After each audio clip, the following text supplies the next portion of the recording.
Hey everybody, this is Jonathan Schrantz, and today I want to share with you two of the games that I played earlier this morning. I wasn't streaming, unfortunately. I really wish that I was, because I could have shown you guys a couple of these very exciting attacking games where I won very easily by following the blueprint to the Steinitz Variation of the Feisty French. Hopefully you guys have seen it. If you haven't, I will link it in the description below. I'll make sure it's available to you guys so you guys can go back and watch it. But I want to share with you two of these games just to show you just how easy it is and how you can get a bunch of free points just by switching over and starting to play the French. And my first game of the day, and this truly was my first day, I had my cup of coffee, I was just getting going, the morning was just starting, so much to my great surprise and delight, I get to play a Steinitz Variation, and I get to use my favorite move here, bishop to e7, and after queen d2, I castle, and white falls right for it. I will turn on the engine just so you guys can see how bad this is. This is an awesome, awesome line for black. It gets very close to -2. If you let it keep going, that number will grow and grow. But at about depth 20, we're at -1.8. Black is just winning. This attack is super strong. I would encourage you guys to play this way because, come on, you play c4 and the game is over. I've already won.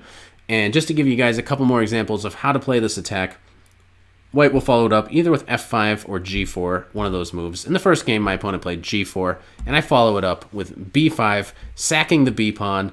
And in the very first game, white took it. In the second game, white didn't. Either way, we get a massive attack. So I play rook to b8, and after knight d6, I chomp that knight and plop my knight in on f6. And I'm just going to follow the blueprint. This knight's going to b4. The pawn usually wants to try to play c3. The queen comes into a5. It's just too easy, and the attack is too strong, and it's not easy for white to get any defenders over there whatsoever. And yeah, after some random move, this move surprised me. I have never seen this move before, but it's kind of interesting. The knight takes control of the e4 square. I could kick it back easily, but my attack is so strong I don't need to worry about what white's doing. And maybe white's hoping on a very, very good day he goes here and my knight moves away and I get checkmated somehow. But my attack is way too fast, so knight b4. Protecting, so not only can my queen come in, but also just c3 is coming, and c3 is going to be very strong. After a3, of course, I play my favorite move, c3. And yeah, this is a nice little tactic. White can't take it. If you take with a pawn, there's this nice little checkmate. Rook does a good job on the b file. And if they take with the queen, there's this awesome fork, and you're going to win the game by taking the queen. So c3 is super easy. You blast open the king side. And now after my opponent went here, I think I actually missed the very best way to continue. In the game, I just took here, which also super wins. And I played queen a5, and my opponent resigned. Is pretty powerless to stop me from taking this pawn and just playing queen to a1. Taking the knight just gets mated in 1. So yeah, I mean, what can he do? Here he just gave it up. But if you do want to pause your video, I'm adding this to my repertoire of little tricks in this opening. What can you do here if your opponent plays this way? Can you find its mate in about 7, I believe?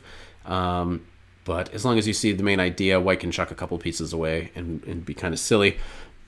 But the answer is knight to a2, and after the king moves over, rook b2 check, forcing the king into the corner. And now what it's all about is getting this queen on the open a file. So you can start, for example, with taking the d pawn. You don't have to. If you want to be a jokester, you can, play queen a5. And I think the computer does silly stuff. It gives like its pieces away because you're absolutely helpless. Like, what are you going to do? There's nothing over here on the queen side. White has no pieces to help him out. So you can take that knight. I like the idea of just leaving it there. Like, whatever. White, you do whatever you want. Obviously, white would play here. The only move to last like another move. The knight can go wherever he wants. You can go here. And it's a checkmate. Absolutely powerless to stop the black attack. And that's the problem. There's just no defenders over there. Black's coming in. He's got a knight, a rook, a queen. Could even bring in more pieces if he needs to, but usually 3 is enough against 0 for white. So, yeah, just a really nice attack. And this is the way that I finished my game. Then about 10 moves later, I was very surprised. And this time, I think I had like kids climbing all over me. I was very distracted the second game. First game, full focus. Second game, not as much, but honestly, it didn't matter. I didn't have to do any thinking whatsoever. You just castle, they castle, falling right for it. So c4, and this opponent decided to play f5. So without thinking, I played b5, and we looked at the moves f6 and f takes e6 in the blueprint. This opponent decided to play knight to e2, which was a bit surprising. And obviously, this is super losing, just to give you guys an indication. Okay, this is like, clearly, I think the computer wants to take this pawn. That's kind of funny. But my move was great too. b4, again, I'm just going to play c3, and I'm going to crush him. So after his knight moved, okay, maybe you're threatening to like win a pawn here or something. That doesn't matter because I'm checkmating you. So I played c3, and after b takes, obviously there's a lot of moves to consider here. I played queen a5. My opponent thought for about 30 seconds, and then he resigned. So during those 30 seconds, while I had kids climbing all over me, I was thinking to myself, what if he played the move c4? That's really all I saw.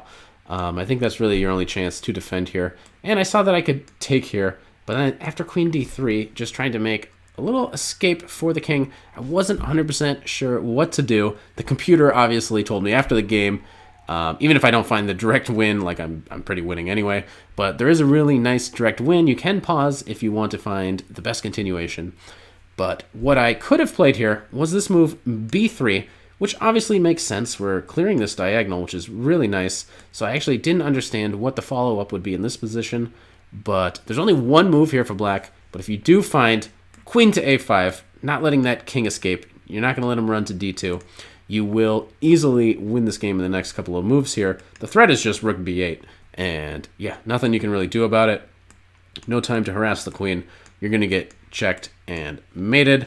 So yeah, options are bad. Nothing you can do. Rook b8 comes, and white's toasted here. So I hope you guys did enjoy that. If you do like it, let me know in the comments. Have you guys ever gotten this trap to work? I think if you start playing the French and you play the Steinitz the way I do, you're going to find that it happens all the time. These are just two of these examples. I mean, I've had this dozens of times in my life. So play the French, get a bunch of free points, and please subscribe to the channel just so you know when all the blueprints are coming out. It really helps me, and you'll be the first to know when there's nice little traps like this. So I hope you guys are doing well. Stay safe out there. I'm Jonathan Schrantz. Take care.